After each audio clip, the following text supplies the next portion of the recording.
So let's just get into my final mock draft, and I'll give you an explanation of why it looks the way it does. Now, this is where I was hesitant to press in because before I was going to send it over to our great social guy, 𝗏𝗏, I had Darren Peterson #1 overall. This is before Trae Young decided to re-up with Washington and stay with them for that 4-year extension. I had Peterson going #1 overall to Washington, but with that Trae Young news, AJ 𝗏𝗀 will go over to Washington. But when you look at how it all flows for the next 4 picks, Darren Peterson to Utah, Cam Boozer to Memphis, and then we get to the Chicago Bulls, and you see him on the right side of your screen, Caleb Wilson, 4th overall, the player that I feel has the biggest upside in this draft. I think the Bulls can get a great player in Caleb Wilson. Well, Caleb Wilson does have a high ceiling, and he would be a no-brainer if he's still on the board at 4. The problem is he has worked out so well, and he has such a high ceiling that you start to wonder if he may not be there. Yeah. Because there's some scuttlebutt now building that other teams, maybe it is Utah, maybe it is Memphis, but there's some chatter about them liking Caleb Wilson to the point where he might not be there,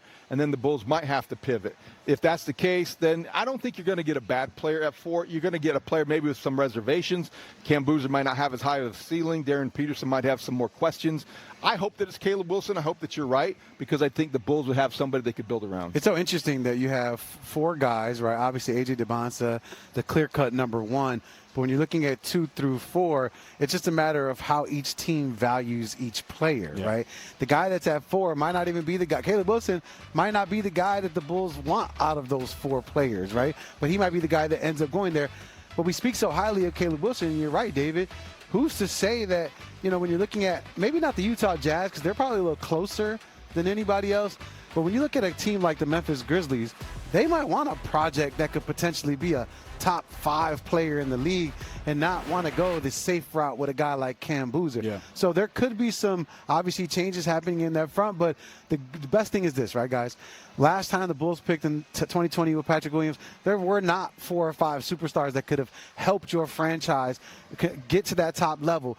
This year they can, so whoever falls, Bulls fans are going to be happy. Look, I just hope that everyone kind of calms the noise and words around Caleb Wilson, because to your point, David, the more that he works out, the more people are seeing these videos. And he only worked out for the Bulls, just so everybody knows that, reportedly, with Caleb Wilson. So he is focused on trying to get to Chicago. The only thing that could derail that are the Memphis Grizzlies, to your point, Gabe, with them being able to draft a guy like Caleb Wilson to pair with a Ja Morant, depending on if Memphis wants to keep Ja in Memphis. But when you look at a guy like Caleb Wilson and what he can bring to this organization, you're looking at someone that fits Bryson Graham's slap, right? His identity, right? Size, length, athleticism, and physicality at 6'10", with a guy that understands that with his game, he wasn't really able to showcase it to the best of his ability at North Carolina. I would prefer him over Boozer and Peterson, because I think with Boozer, you have a lower ceiling, and with Peterson, I think it comes with some questions about perhaps injury. There's maybe an enigma.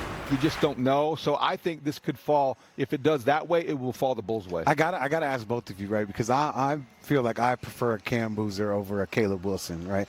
I understand ceiling and getting there, but far too often that gap never gets reached. So tell me what it is specifically, because I feel like you guys have been void of that for a moment. What is it specifically? I understand that he has the potential, but what are we looking at? Is it his mid-range? Is it his defense? It's like, what are we looking at that's putting him there? I'll answer first. I don't think it's anything necessarily just him. I think you see all the potential athletically, but compared to Boozer, I think doesn't have as many different ways to hurt you in the NBA game as he did in college. He's more of a back-to-the-basket guy who took advantage of some of his mismatches. I think that Wilson is more of a guy that can maybe exploit his athleticism. Yeah, no, athleticism is there, but it's a lot of things that Caleb Wilson can bring to the table that, in my opinion, is far advanced than Cam Boozer, because you're looking at a guy in Caleb Wilson when it comes to his face-up game. Can catch, shoot, has a nice touch from the mid-range. Athleticism is there. We check that off of the box. But it's his footwork that I think sets him apart from a lot of players, especially bigs in this draft. This is a guy, whether it's mid-post, whether it's on the perimeter or also on the low block, has a myriad of moves that can really put defenders on their heels. So he also brings the mentality that I love. It's a little sprinkle of Kevin Garnett, where it's like, all right, you got to calm down a little bit, son. But he's one of those dudes that really believes that he should not only be one of the best players in the draft, but he should be the #1 overall pick. That's just how he operates. All these guys say that, but he believes it. Now expand on Wagler at 5 over 𝗵𝗂 Jr. Yeah, well, I think it's also fit and also what the Clippers need, because when you look at 𝗵𝗂 Jr., he's a point guard. When you look at the Clippers roster, they have Darius Garland. They made that trade for him last year for James Harden. It would be very head-scratching for me for that Clippers organization for them to draft Darius Garland, to draft 𝗵𝗂 and have Darius Garland there in the backcourt. Very small backcourt. When you have Wagner at 6'5", can shoot the basketball, also can take on some of the ball handling responsibilities, I think that is a safer pick. I don't care about 5 and 6, Cam. I care about 15. That's when the Bulls pick again. Who we taking over there? I say 𝗵𝗂. He's a dude for me from Alabama that can score the basketball, stretch the floor from three, has a little size, is comfortable on the ball or off the ball. So I think they go there, depending on what they can get maybe free agency-wise with this group, because they need to fill some holes in that front court. How tempting will it be for Bryson Graham to look at the second-round picks that he's accumulated and not pair those to move up in the top 10 for maybe Mara?